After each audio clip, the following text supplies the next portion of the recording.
Estamos en página Yud Aleph Amud Aleph 11a. Hace poquitito, o sea, la clase pasada al final, leímos una Mishnah y la Mishnah hablaba sobre los Koyanim que tras su muerte hacían que vuelva el Rotzeach, el asesino sin intención, a su casa, básicamente, a su ciudad de origen, o sea, estaba libre de estar recluido en la ciudad de refugio, que dentro de la ciudad no estaba recluido, pero me refiero, no podía salir de ahí, etc.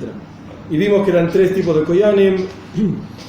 Bueno, todo esto está explicado ampliamente en la clase pasada. Y al final de la clase pasada vimos que las madres de los Koyanim solían apoyar a los asesinos en las ciudades de refugio con comida, con ropa, etc., para que recen por sus hijos. Y ahí el Talmud se metió en toda una discusión que hoy vamos a continuar. Y la idea de la discusión, básicamente, esto es clásico pensamiento talmúdico: si me decís A, entonces no A es incorrecto. ¿Por qué dijiste A? Si no hubiese dicho A, no A, B, no B. Si vos dijiste A, automáticamente no A, en lógica pura, es incorrecto. Así empezó toda la discusión. Yo diría, simplemente para tener el asunto completo, empezar de atrás. A pesar de que esto ya lo vimos, lo hacemos un poquito más rápido y avanzamos. La Mishnah decía que, por lo tanto, dado que esta gente, los asesinos, estaban en la ciudad de refugio recluidos hasta que muera el Kohen, algunos de los Koyanim, sacerdotes, por lo tanto las madres de los Koyanim traían comida, ropa, etc. Bien, para que para que los asesinos no recen para que se mueran sus hijos. De vuelta, esta parte ya la vimos en la clase pasada, yo lo voy a hacer más rápido. Es la tercera de las líneas largas de la Gemara, Yud Aleph Aleph 11a.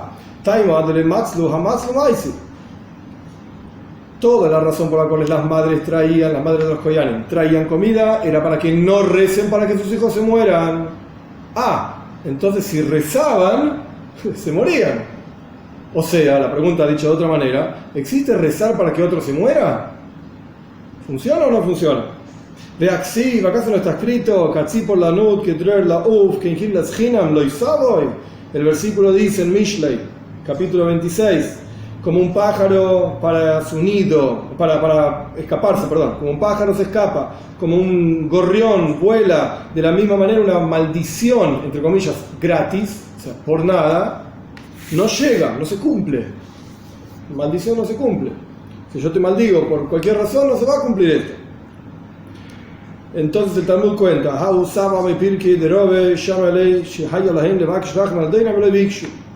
un anciano dijo que a él escuchó esta explicación, la explicación de este problema, digamos. La maldición se aplica, no se aplica, cuando no tiene un porqué concreto. Lo escuchó en una clase de Robe. Y dijo Robe en esa clase que los sumos sacerdotes deberían haber pedido misericordia por su generación para que la gente sea buena y no ocurran asesinatos sin querer. No pidieron, automáticamente la maldición de los roitzim, de los asesinos, es correcta. Tiene su sustento, digamos, su porqué, que estos tipos se mueran, porque no pidieron misericordia, no son buenos líderes espirituales. Vico de Masney, y hay quienes enseñan la misma idea, pero un poco diferente el orden, digamos. Que de Sheisparelu al Beneyen, yo lo llamo uso. Hay quienes dicen que en realidad el texto de la Mishnah es que las madres apoyaban a los Koyanim para que los asesinos recen por sus hijos para que no se mueran. Al revés de lo que dijimos antes. Antes era que no recen para que se mueran, ahora es que recen para que no se mueran. Y la Gemara, de vuelta, el Talmud hace el mismo análisis lógico. La razón por la cual las madres ayudaban era para que recen, para que no se mueran. Si no rezaban, ¿se morían? ¿Cuál es el, entre comillas, pecado, el problema que tenían estos sacerdotes? Que si alguien no rezaba por ellos, se morían. ¿Cómo es esto? Todos estamos buscando por la vida, no andamos diciéndole a todo el mundo: rezá por mí porque me muero. Entonces, ¿cuál era? Hay uno que... Ya sé, a propósito lo dije, gracias, hasta luego. Después seguimos en otro momento. Tuma shevetuma, la impureza de la impureza. Ok.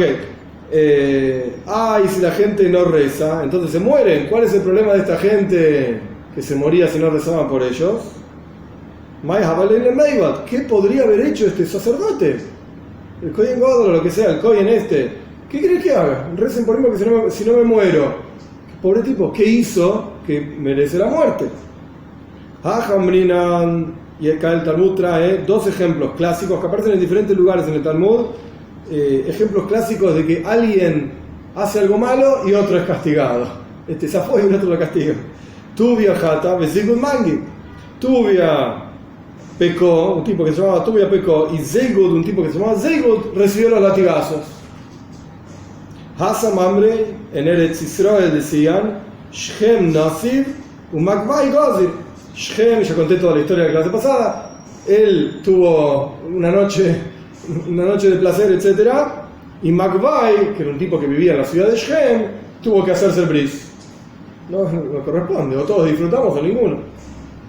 Omar, y ahora la respuesta, o sea, de vuelta, ¿cuál es el pecado, entre comillas, de estos sacerdotes? Omar Ahusamo Mepilki de Robe Shameli. Yo aprendí esto en una clase de Robe. Ellos tendrían que haber pedido misericordia por su generación y no pidieron. En otras palabras, la respuesta es igual que antes, pero el punto es, lo que sale, digamos, de esta idea es parte fundamental del trabajo de un líder espiritual pedir a Dios, por supuesto, por su generación. No es un adicional, no es algo bueno, un plus, no, esto es para lo que está. Por eso es un líder espiritual. Bueno, y ahora el Talmud trae una historia de Rabbi Yoshua ben Levi, que la vimos al final de la clase pasada, y después avanzamos.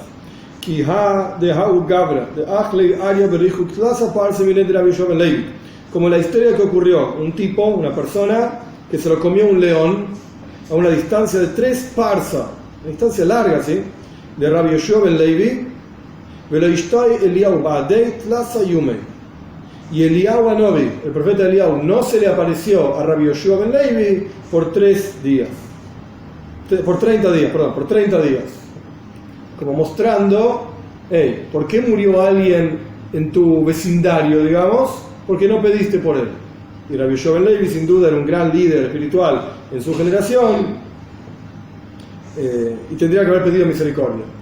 Entre paréntesis, para entender la grandeza de Rabbi Yoshua ben Levi, dice el Talmud, ahora no recuerdo, eran 2, Rabbi Shimon ben Yochai y Rabbi Yoshua ben Levi, no me acuerdo si había otro más. En esas 2 generaciones, Rabbi Shimon vivió aproximadamente año 200 de la era común, Rabbi Yoshua ben Levi aproximadamente 300, 350 por ahí, quizás un poco antes, 300.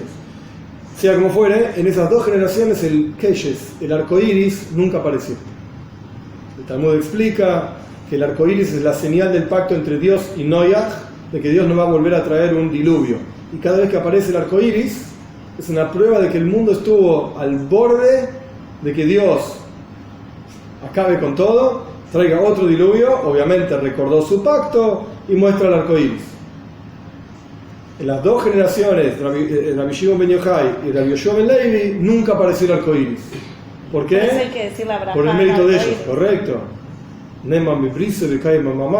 Que Dios es fiel en su pacto y sostiene su palabra. Ya sé que querés romper todo. Ojo, vos hiciste un pacto. Acordate. Obviamente Dios no necesita que nosotros le recordemos nada. Pero bueno, este es otro maíz totalmente diferente. El Rosh Hashanah también, si Freino, y le pedimos que se acuerde de nosotros. Es otra cuestión. Sea como fuere, Rabbi Yoshua ben Levi era sin duda, su mérito era tan grande que en su generación, a Dios, por así decir, nunca se le ocurrió destruir el mundo. Por él, el mérito de él. Bueno, ahora sí, avanzamos. Esto no lo vimos en la clase pasada. Omar Rabbi Yehuda, Omar Rab. Dice Rabbi Yehuda el nombre de Rab. Muy interesante esto. Kilelas Jajam Afilu Bechinam Hibah. Una maldición de un jajam, de un sabio, incluso entre comillas gratis, o sea, sin razón, se cumple. Hasta ahora lo aprendimos de un versículo, que una maldición sin razón no se cumple. Perfecto, pero ojo, porque no es tan así. La maldición de un jajam sí se cumple. ¿Cómo sabemos? Minala, ¿de dónde lo aprendimos? Mira Hisoifel. ¿Quién era Hisoifel? Que es bastante complicado, toda la historia de él no aparece tantas veces en el Tanaj, en Shmuel Beis. Ahisoifel era uno de los principales, si no el principal, consejero de David Amelech, del rey David. y siempre le daba consejos, era un maestro. El rey David está en Pirkei Avos, también le toca a nuestros padres. El rey David aprendió de Hisoifel 2 cosas solamente. Bueno, toda una historia larga. El punto es, cuento la historia por afuera y después lo vemos adentro, porque si no, no se va a entender. El maíz es así: en un momento de su vida, Absalom, uno de los hijos de David Amelech, hace una rebelión contra David. David no quiere hacer guerra contra su hijo, entonces se escapa de Eretz Israel. Se va del reinado, digamos. Mucha gente lo acompaña a David, de su gente más cercana, así de su corte, etc. Y hubo gente que se fue de David y se pasó, digamos, al bando de Absalom. Uno de ellos fue a Hisoifel. David Amelech tenía otro consejero, Hushai Hoarki, así se llamaba, que, ahora no recuerdo todo el maíz, pero Hushai logró ser un espía de David Amelech en la corte de Absalom. Y como era un tipo con muchísima experiencia, sí. David lo manda para que aconseje y él revierte un consejo. Bueno, ahí va, esto es lo que voy a contar. Entonces Hushai se presenta frente a Absalom y le dice: vengo con vos, siempre trabajé para tu papá, ahora voy a trabajar por vos, y Yehi Amelech, que viva el rey, vos sos el rey. Bueno, Absalom lo recibe. Y mientras David se estaba escapando con su campamento, digamos, lo más rápido posible, la gente estaba cansada y era de noche, y Absalom le pregunta a Hisoifel: ¿qué te parece que tengo que hacer ahora? Hisoifel le da otro consejo terrible, está en el Tanaj, ¿no? que tenga relaciones con todas las concubinas de su papá, un desastre, ¿sí? Desastre total. Entonces a Hisoifel le dice lo siguiente: juntá 12.000 hombres y salí ahora a perseguir a tu papá. Está cansado, es de noche, es difícil, se viene escapando hace mucho tiempo, lo vamos a arrasar. Y la gente, cuando vea que nosotros venimos con 12.000 hombres, lo va a dejar al rey David, va a decir: bueno, acá nos morimos todos, porque no andaba David con 12.000 hombres, no me acuerdo el número, pero no eran 12.000. Y lo que va a pasar es, lo vamos a matar solamente a David, y el resto se va a salvar. Vas a ver lo mejor que te puede pasar. Y cuando la gente vea que tu enemigo más fuerte no existe más, todo el pueblo judío va a estar atrás tuyo y vas a ser el rey. Y Absalom dice: wow, qué buen consejo. ¿Qué dice Hushai a Arki? Y va y le pregunta a Hushai. Y Hushai le empieza a dar vueltas y le dice: no, mira, vos sabés quién es tu papá, es un gran guerrero y tiene mucha experiencia y él sabe muy bien, y la gente que anda con él son muy fuertes, y no es así nomás, y seguro que está escondido y va a hacer una emboscada y te va a terminar agarrando acá y allá. No me parece una buena idea lo que dijo Hisoifel, no lo hagas ahora. Por supuesto que, y esto lo dice el Tanaj, el consejo de Hisoifel era el verdadero, era el buen consejo, y si Absalom lo hacía, Dios libre y guarde, acababa con David Amelech. Ya está. Cuando Absalom escucha el consejo de Hushai manda un espía acá a Yatro y va y le cuenta a David qué es lo que está pasando, y Absalom termina eligiendo el consejo de Hushai Arki y no el de Hisoifel. ¿Qué hace Hisoifel? Cuando escucha que su consejo no fue aceptado, volvió a su casa. Ahora vamos a ver, el Talmud trae el paso. Vuelve a su casa, le dice a su gente: bueno, a vos te queda mi saco, a vos te queda la plata, a vos te queda esto, y se ahorca, se mata. Vamos al Talmud. Omar Rabbi Yehuda, Omar Rab, dice Rabbi Yehuda en nombre de Rab, una maldición de un sabio, incluso sin razón, se cumple. Minalam de Hisoifel. ¿De dónde lo aprendemos de Hisoifel? Shebeshah shekara David shisin. En el momento que David Amelech cavó un manantial en el lugar donde iba a ser el Beis Hamikdash. Paréntesis, Rashi dice esto, un Rashi largo, ver, comparación Rashi largo. Toda la historia de Hisoifel pasa bastante, creo que Rashi dice 13 años antes, sí, acá dice 13 años antes de la historia del Beis Hamikdash, de la compra del granero se llama Arabna a Yebusi, no importa. Entonces no pega todo esto que vamos a ver ahora, la conexión de Hisoifel con el cavado del manantial del Beis Hamikdash no pega. Entonces Rashi dice, no pega en tiempo, ¿sí? Hisoifel pasó 3 años antes. Rashi dice que David y Shmuel, antes de fallecer, ya sabían dónde iba a ser construido el Beis Hamikdash y habían hecho un arreglo con Aravna y Yebusi, que era el dueño del sector ese, y Aravna les había permitido cavar, a pesar de que todavía no lo había comprado. Como quien alquila una casa y le dice, ¿puedo hacer modificaciones? Sí, hace las modificaciones y después la compra. Bien.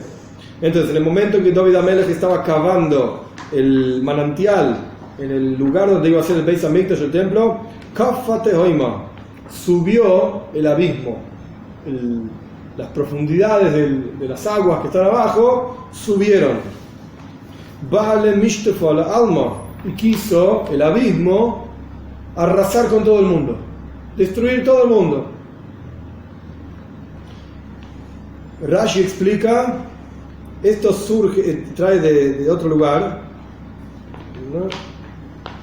Trae de la Gemara Yerushalmis, Rashi, una historia de había un pedacito de jerez, de cerámica, que en la época de Matan Torah había caído en el Tehaim, en el abismo, y no se quería mover de ahí. Cuando David Amelech empezó a cavar en el lugar del Beis Hamikdash, salió esta cerámica y estaba muy enojada, porque me van a sacar del lugar donde yo quiero estar, desde la entrega de la Torah que estoy ahí. Omar, entonces David Amelech no sabía qué hacer. Mau lichtev shema haspa umishada betehoima de leiko aduchtei. ¿Qué pasa? Preguntó el rey David a su corte. ¿Qué pasa si yo escribo el nombre de Dios en una chapita, en un pedacito de cerámica, y lo tiro al abismo para que se quede tranquilo el abismo y no inunde todo el mundo? Leikoma de Omar de Midi, nadie le contestaba. Todos los consejeros estaban en silencio. Y el rey David no sabía qué hacer. Ahora vamos a ver por qué no sabía qué hacer. Omar dijo lo siguiente, 2 puntos, presten atención porque es importante.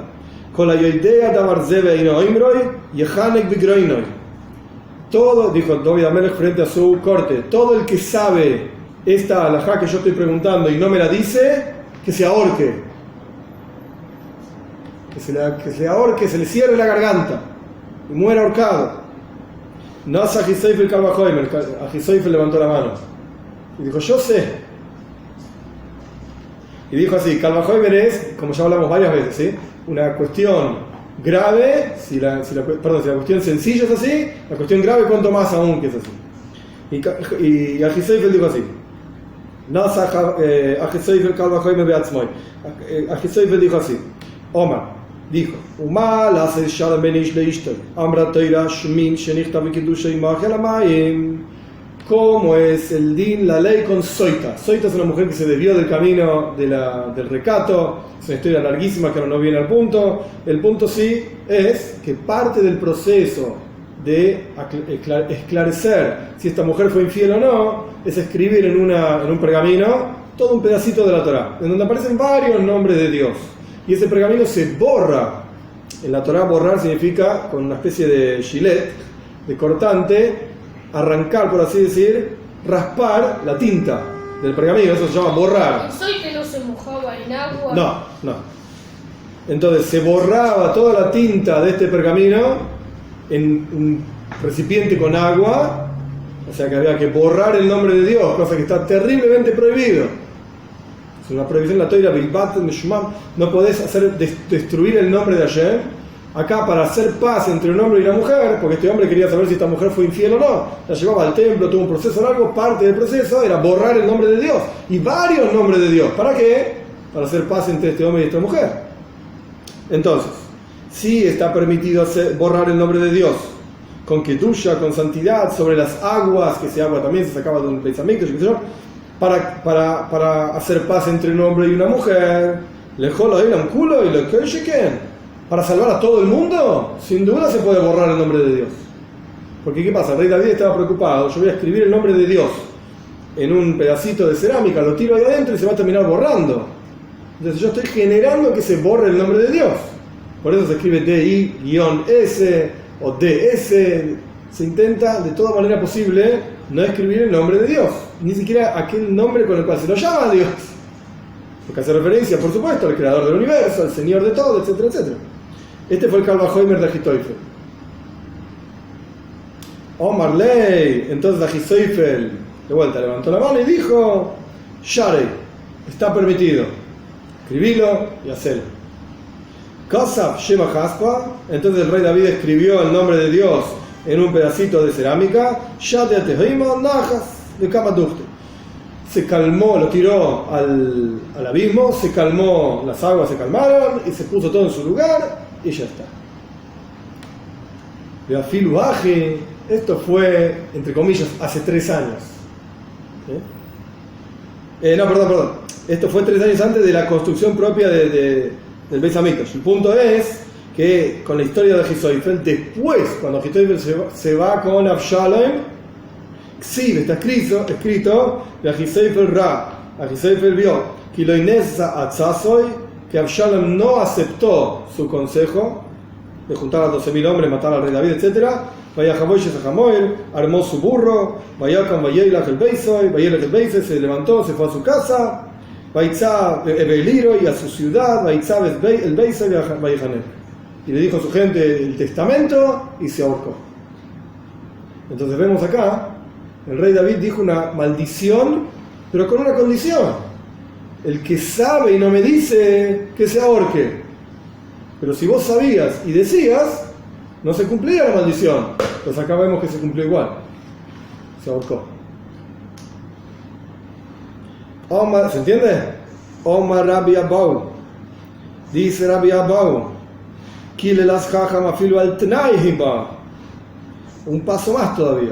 Antes era una maldición hinam, digamos, una maldición gratis, sin necesidad. Ahora el Talmud está hablando de una maldición bajo una condición, igual se cumple. Si la dice un jajam, igual se cumple. El Talmud dice en otro lado, Bris Krusel Esfasaim, hay un pacto que Dios hizo con los labios, que lo que sale de los labios, de una manera u otra se cumple. En la historia famosa de Baal Shem Tov, la Yom Yom lo trae, el Rebbe lo escribe en la Yom Yom. Estaban en la sinagoga de Baal Shem Tov, en Mejibush, y había dos Baleibatim, dos personas ahí de la sinagoga peleándose, no sé por qué más estaban peleando, y uno le dijo al otro, estaba enojado, gritándose, y uno le dijo al otro, te voy a cortar al medio con un pescado, así como uno corta un pescado para sacarle todas las porquerías adentro. Entonces Baal Shem Tov le dijo a sus talmidim, a sus estudiantes, hagamos una ronda, todos agárrense sus manos, y los que están al lado mío, pongan sus manos en mis hombros. Se pusieron una ronda, cierren sus ojos, cerraron los ojos, y de repente vieron como uno de los tipos agarraba un cuchillo y lo cortaba al otro como un pescado. Y los talmidim se asustaron, los estudiantes dijeron, uy, en el medio de la sinagoga no es semejante cosa. Abrieron los ojos y estaban ahí discutiendo los dos tipos. Entonces Baal Shem Tov explicó, de todo lo que sale de la boca de una persona hay un efecto. A veces el efecto es kipshuto y material. Si te digo te odio, bueno, te va a hacer un sentimiento en el corazón, te sentís mal. Y a veces el efecto es espiritual. El tipo dijo que lo cortaba al medio, espiritualmente hablando lo cortó al medio. Fuerte.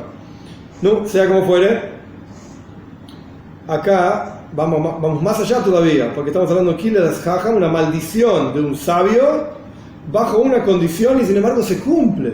Y se cumple kipshuto y literal. Y es triste, la historia que viene ahora es triste. Minalan, ¿de dónde la aprendemos? De Eili. Eili fue el último Kohen, el último sumo sacerdote del Mishkan. Cuando el pueblo judío sale de Egipto, un año después, a Kadosh Baruj Hu Dios le dice que construyan un Mishkan, un tabernáculo, un año y unos meses, un tabernáculo, un templo móvil. El templo móvil acompaña al pueblo judío 40 años por el desierto.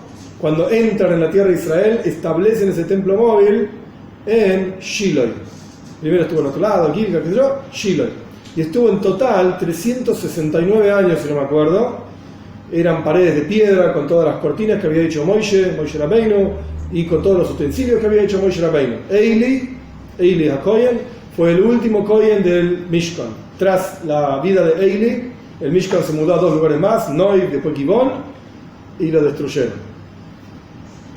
Eili, si bien fue un tzadik, una persona muy importante, etc., está en la historia del pueblo judío, en el comienzo del libro de Shmuel, sus hijos fueron un desastre.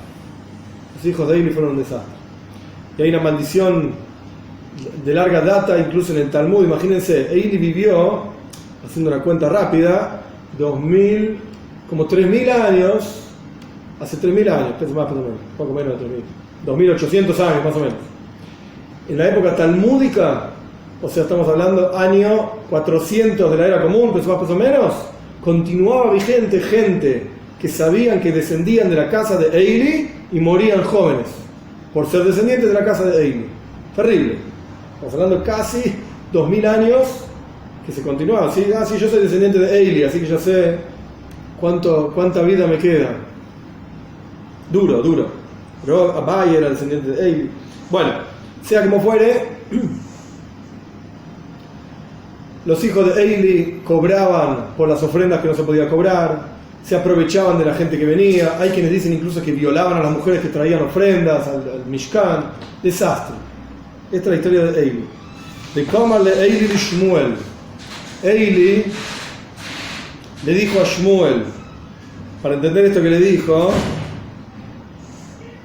Shmuel nace en la vida de Eili, es una historia larga con Hannah, con su rezo y el Cana, el papá de Shmuel, que es una historia larga. El punto es que Shmuel se cría en el Mishkan. Sus 2 primeros años de vida lo cría Hannah, su mamá, y entre comillas, lo dona, lo deja bajo la guardia de Eili, porque eso es lo que ella prometió, una historia larga. Eili lo cría a Shmuel. Shmuel, niño de 2 años, imagínense, Eili era un hombre grande, lo ayudaba Shmuel a Eili a hacer todos los mandados, fue creciendo, obviamente a los 2 años muy chiquitito, fue creciendo, y en un momento Dios se le presenta a Shmuel. Y Shmuel no sabía nada de esto de ser profeta ni nada por el estilo, fue uno de los profetas más grandes de la historia, Don Levi, pero él no sabía qué pasaba, y escuchó, si no recuerdo mal, los psukim, no importa, no me acuerdo los psukim, pero Shmuel escucha, lo llama, Shmuel. Entonces Shmuel se levanta y va a Eili. Sí, mi señora, acá estoy. Y Eili le dijo, yo no te llamé, anda a acostarte, anda a dormir. Se va a dormir de vuelta. Shmuel de vuelta, Eili. Señor, ¿cómo te puedo ayudar? Bueno, era Dios que lo estaba llamando a Shmuel. Y ahí Eili, que también era un profeta, un tzadik, etc., se da cuenta, claro, a este lo está llamando Dios. Y ahí le dice esta frase: que esto haga Dios con vos, y que así agregue, si no me decís nada, si me ocultás alguna cosa de mí. Porque Shmuel sabía, con el paso del tiempo, que Eili iba a morir mal, y que sus hijos no iban a continuar, un desastre. Shmuel sabía, porque Dios le había dicho.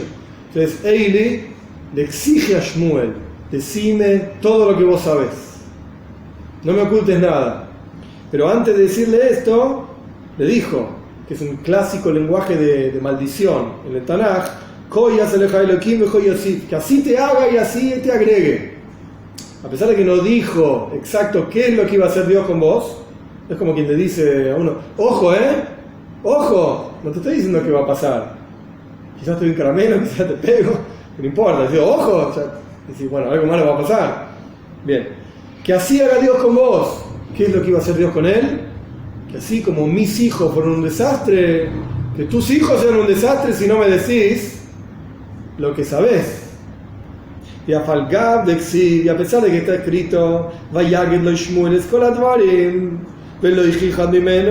Shmuel le dijo todas las cosas y no le ocultó nada. Sin embargo está escrito, los hijos de Shmuel también fueron un desastre. Los hijos de Shmuel también fueron un desastre. Quiere decir que acá Eili lo maldijo a Shmuel con una condición: si no me decís. Shmuel le dijo e igual recibió la maldición. Fuerte. Yud Alef Amud Beis 11b. Omar Rabbi Yehuda Marrab. Continuamos con la misma idea. Dice Rabbi Yehuda en nombre de Rab: Nidui al Tnai, Tzari Jafara. Nidui es uno de los lenguajes de excomulgación en el judaísmo. Nidui es una cuestión grave, muy grave. Hay un masaje, no sé, Moyet Koton al final habla de Nidui, muy grave, muy triste. Básicamente lo que significa que se aparta a la persona para que no pueda tener ningún tipo de relación con la Keilah. Nadie le vende, nadie le compra, nadie le habla, no cuenta para el minyan, no lo suman a ningún lado, lo apartan. Hoy en día uno puede decir, y a mí qué me importa, me voy de otro lado y ya está.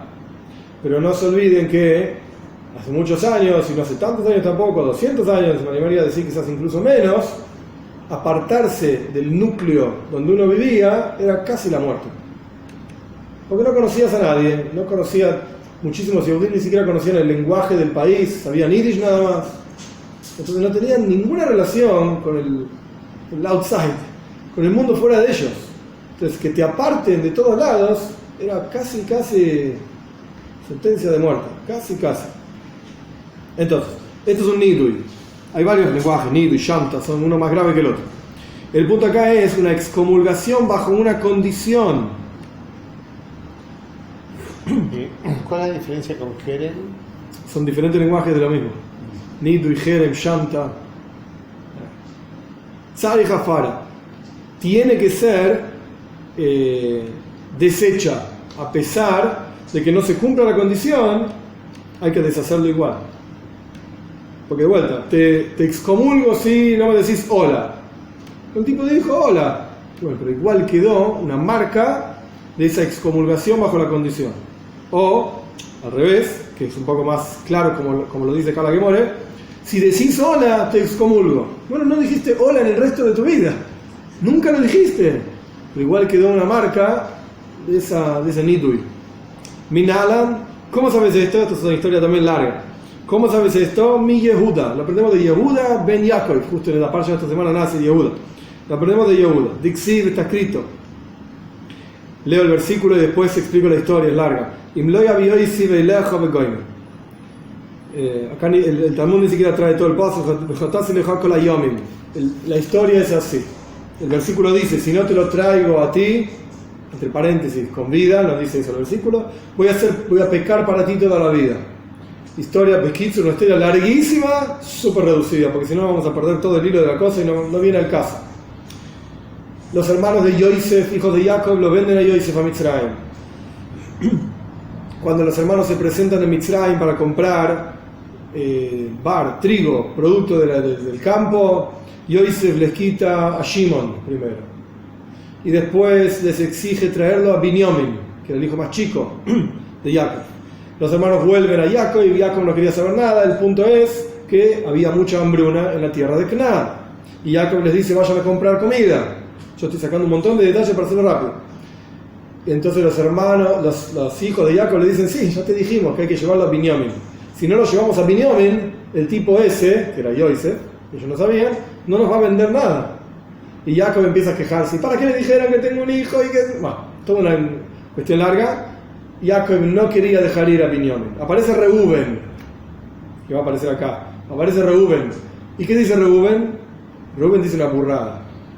Lo que dice Reuben es, a su papá le dice, matá a mis dos hijos si yo no te lo traigo. Es Bonai dice, no mis hijos. Matá a mis hijos si yo no te traigo a Binyamin. Ellos no sabían de Yosef, a Binyamin. Mataros a mis hijos. Y Jacob lo mira y dice, sos un primogénito tonto. Tus hijos no son mis hijos. ¿Me estás cargando? Son mis nietos, son míos. En buen sentido, son mis nietos. ¿Cómo lo voy a matar? ¿Estás loco vos? No sirve, no lo acepto. Aparece Yehuda. ¿Qué dice Yehuda? Yehuda se hace cargo y dice, si yo no te lo traigo vivo a Binyamin, si no te lo traigo vivo, yo voy a ser pecador toda la vida. Voy a ser considerado como un pecador toda la vida, no voy a tener porción en el mundo por venir. Se acabó para mí. Me hago cargo de tu hijo. Y ahí Jacob acepta.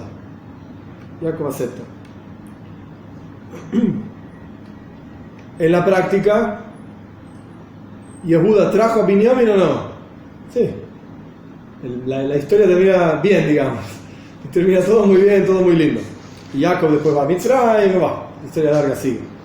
No es el punto ahora. Pero el punto es que sí, Yehuda trae a Binyamin. Y acá hubo un nidui. Lo que pasó, lo que Yehuda propuso, técnicamente hablando, alajá, es un nidui. Que yo quede excomulgado significa que no tengo porción en el mundo por venir. Que yo quede excomulgado de la historia del pueblo judío si no te traigo a Binyamin vivo. Y en la práctica trajo a Binyamin y a Yosef, bueno, no lo trajo a Yosef, pero no importa, se reencontraron, qué sé yo. Ve'omar Rabbi Shmuel bar Nachmani, Omar Rabbi Yonasan.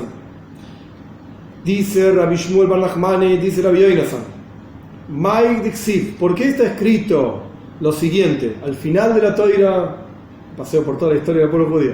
Al final de la Toira, Moishe bendice a todas las tribus. Antes de morir, da una braja. La última parte de la Toira, Zoisa braja, esta es la braja. Da una bendición a cada uno de los hijos, digamos, de las tribus del pueblo judío. Cuando habla de Reuben, dice lo siguiente: Yehi Reuben be'al Mois, etc. Vezois li Yehuda. Después de Reuben viene Yehuda. En el nacimiento de los hijos de Jacob, en el Seider, en el orden es Reuben, Shimon, Levi y después Yehuda. Reuben el primero y Yehuda el cuarto. Y acá, cuando Moishe bendice a las tribus, viene Reuben e inmediatamente después Yehuda. La pregunta obvia es: ¿por qué?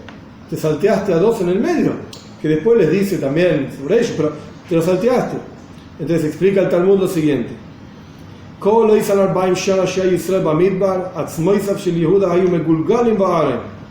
los 40 años que el pueblo judío pasó por el desierto, los huesos de Yehuda se revolvían en el cajón de Yehuda.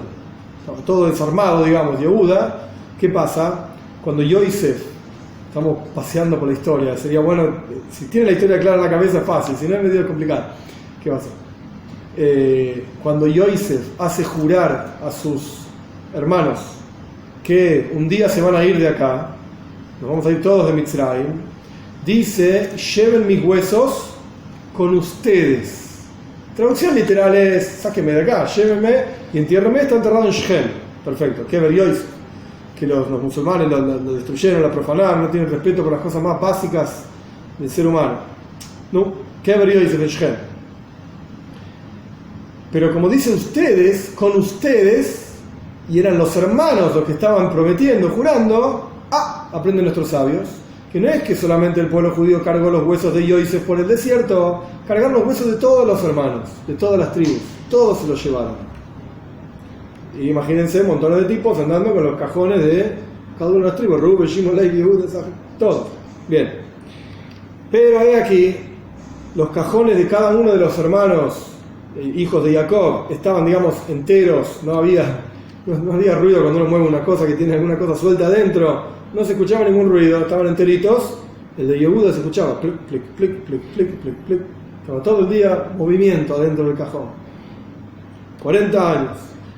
Amad Moishe, hasta que vino Moishe, porque al final de los 40 años Moishe dice esta bendición. Hasta que vino Moishe, Ubike Sholav Rahamim, y pidió misericordia por Yehuda. ¿Qué quiere decir todo esto? Imagínense, Yehuda le prometió a su padre: excomulgame de este mundo, del mundo por venir, si no te lo traigo a Binyamin con vida. En la práctica lo trajo a Binyamin, pero dijimos que una excomulgación bajo una condición igual necesita ser deshecha, igual necesita ser anulada. ¿Cómo vemos que todavía no había sido anulada, incluso los 40 años que estuvo el pueblo judío andando en el desierto? Porque los huesos de Yehuda estaban sacudiéndose, plac, plac, plac, plac, adentro del cajón. No estaba en paz este hombre. Los otros estaban todos en paz. Este hombre no. Los 210 años que estuvieron en Mitzrayim, más los 40 años, etc. Yehuda no estaba en paz. Porque a pesar de que él cumplió, estaba excomulgado. Entonces, ¿qué hizo Moishe? Moishe dijo frente a Dios: Señor del universo, mi Goran le Reuben sheyoide Yehuda. ¿Quién generó que Reuben reconozca? Ahora explico qué. Yehuda.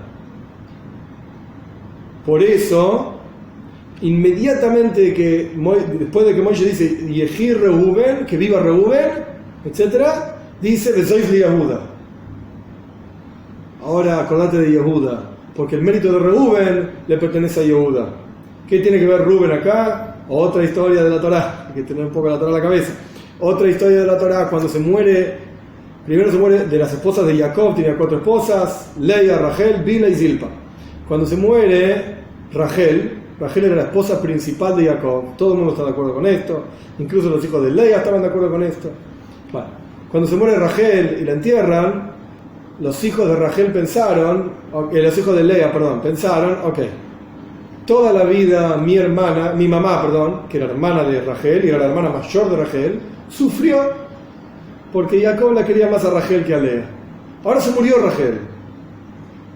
Jacob se va a instalar con Lea. ¿Qué hizo Jacob?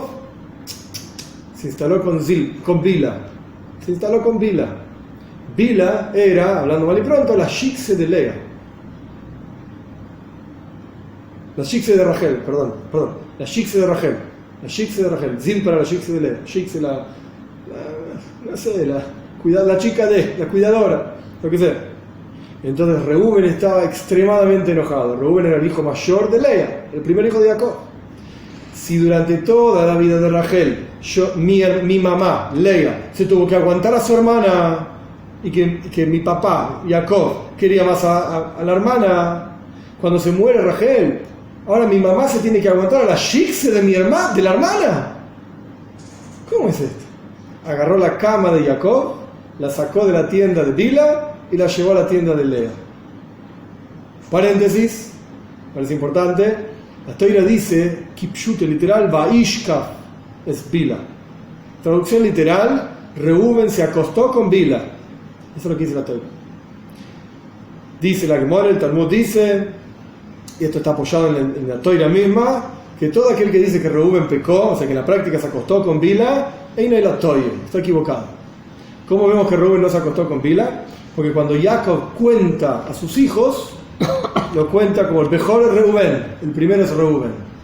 Si Reuben se hubiese acostado con Bila, hubiese perdido su categoría absolutamente, chao, fuera, borrado del mapa.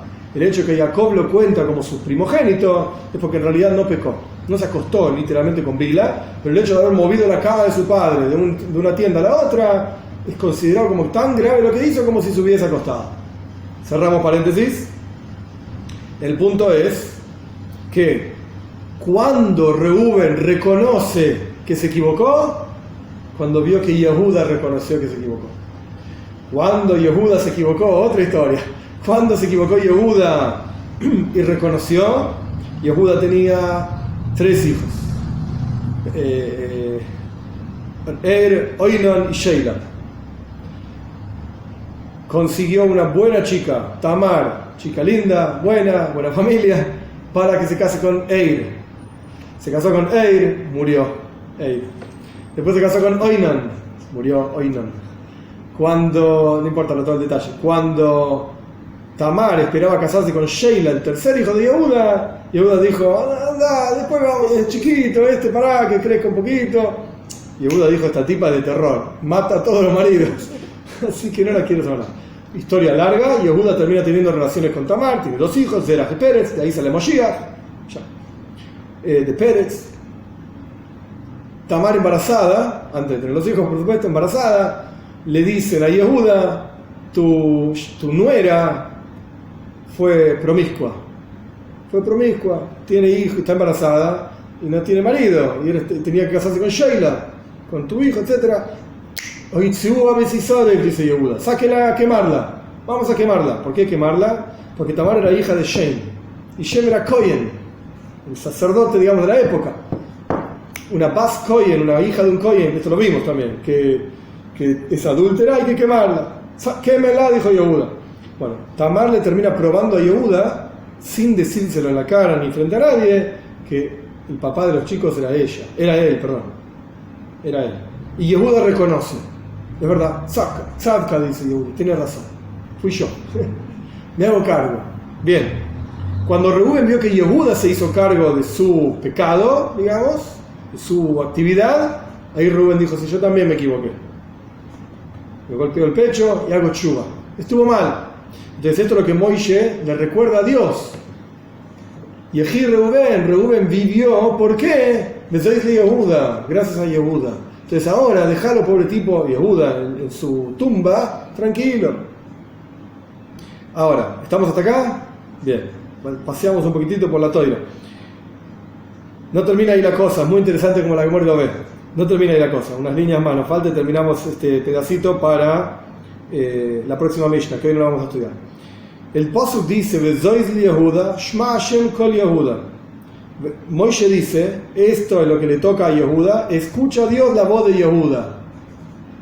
Rashi explica el rezo de Yoshafat, un rey del pueblo judío en una guerra que tuvo, que yo, pero la Gemara explica diferente. Al Eibrel Shafat.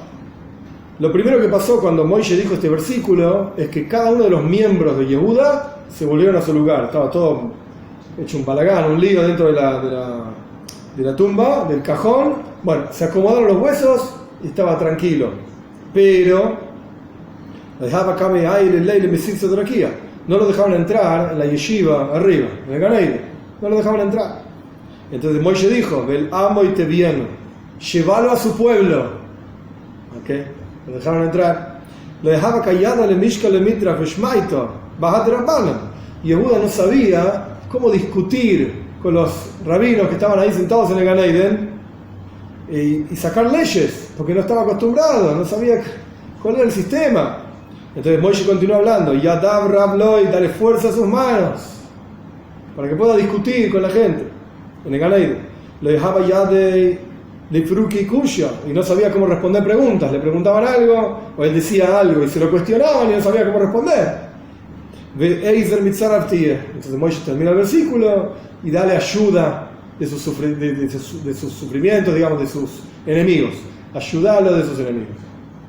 Quiere decir que con esto Moishe rezó por Yehuda para que la excomulgación que él mismo se autoimpuso bajo una condición que igual él cumplió se anule.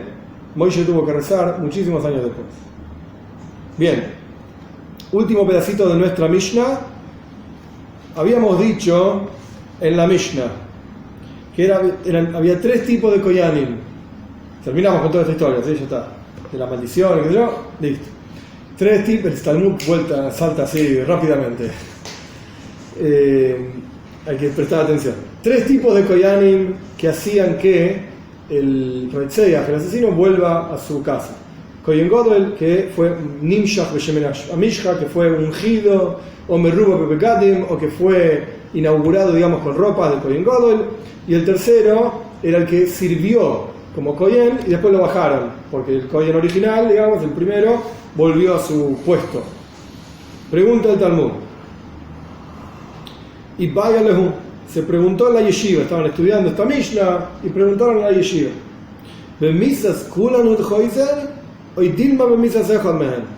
¿cómo funciona esto? Cuando se mueren los tres, ¿es que el Reitzeach, el asesino, puede volver? ¿O cuando se muere uno de los tres? ¿Cuál es la condición? Toshma, vení, te voy a explicar, que es la Mishnah que viene, es interesante la conexión. ¿Qué pasa si... Hoy no vamos a estudiar el detalle porque es la Mishnah que viene, así que no tiene sentido estudiarlo hoy, simplemente lo necesario para entender lo que viene. La discusión esta. Si estaban asesino inintencional, testigos, toda la bola, estaban haciendo un juicio. En el momento que terminó el juicio, sacaron el veredicto con el sello, qué sé yo, qué sé cuánto, no había Kohen Gadol, porque se había muerto, lo que sea. No había. Todavía no había. Se murió el anterior y todavía no nombraron un Kohen Gadol nuevo, un sumo sacerdote nuevo. Entra a la ciudad de refugio y no puede salir de ahí nunca más. No puede salir más. Ese es el deal. Vamos a ver la clase que viene. Esta es la halajá. Y si me vas a decir que tras la muerte de cualquiera de los tres, uno de los tres puede retornar el Rotzeach,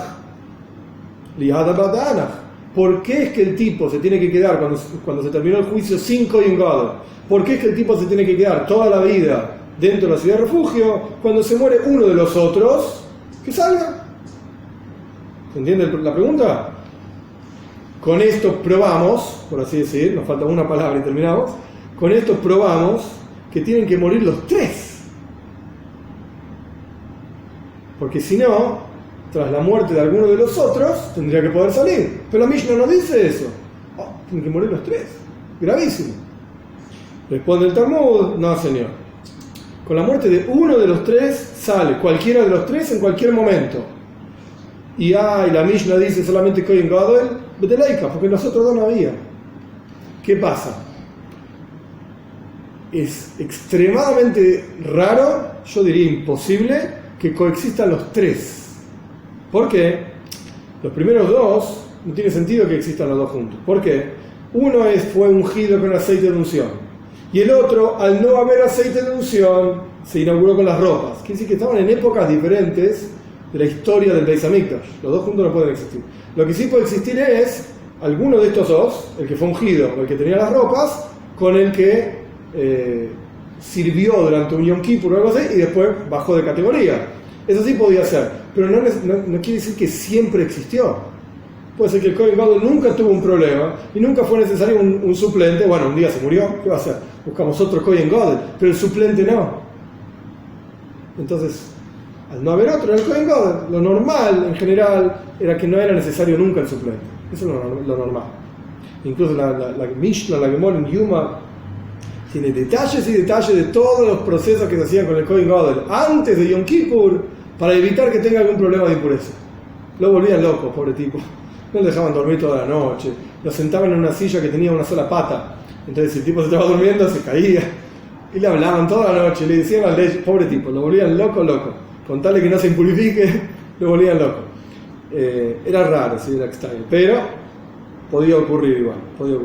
El punto es que tras la muerte de alguno de los tres, o coexistiendo alguno de los dos, ya podía volver de la ciudad de refugio.